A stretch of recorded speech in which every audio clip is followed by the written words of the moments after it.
हिमालय की बर्फ से भी ठंडी हवा उस दिन कुछ अलग थी, मानो सदियों से दबा कोई रहस्य खुलने वाला हो।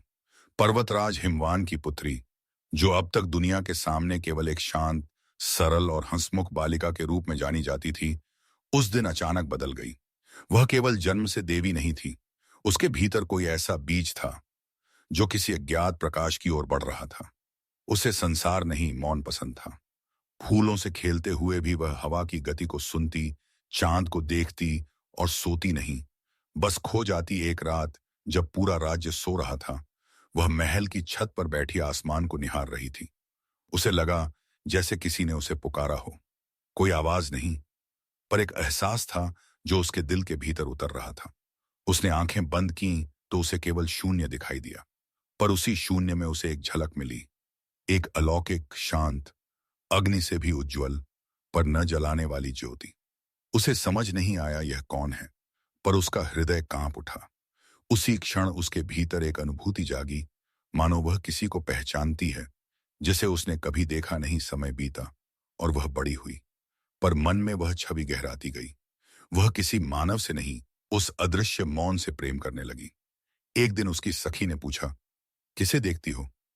उसने मुस्कुराकर कहा, जिसे कोई देख नहीं सकता। यह सुनकर सब हंस दिए, पर उसे हंसी का कोई अर्थ नहीं लगा। उसके लिए अब फूल सुगंध के कारण नहीं, मौन के कारण सुंदर थे। उसका मन पूजा में नहीं लगता था, लेकिन उसके भीतर बिना मंत्र के भक्ति उठती, बिना शब्द के नाम गूंजता। एक दिन हिमवान ने उसे समझाया, किसी को पाने के लिए यह मौन पर्याप्त नहीं, तप करो। पर पार्वती ने कहा, मैं उन्हें पाने के लिए तप नहीं करूंगी। मैं उन्हें इसलिए चाहती हूं क्योंकि वे मेरे भीतर हैं। हिमवान चकित रह गए। तब से उसने कभी किसी मूर्ति के सामने प्रार्थना नहीं की, न ही किसी मंत्र का सहारा लिया। वह सिर्फ प्रकृति को देखकर गहराती गई। हवा में स्पर्श, अग्नि में ऊर्जा, जल में शांति और आकाश में अनंत। सब में उसे उसी का आभास दिखता। एक रात जबकि चांद आधा था, वह जंगल चली गई। वहां एक साधु बैठा था, जिसकी आंखें बंद थीं, पर चेहरे पर हल्की मुस्कान थी। उसने पूछा, तुम्हें किसकी तलाश है? पार्वती ने उत्तर दिया, मैं उसे नहीं खोज रही। मैं खुद को इतना निर्मल करना चाहती हूं कि वह मुझे पहचान ले।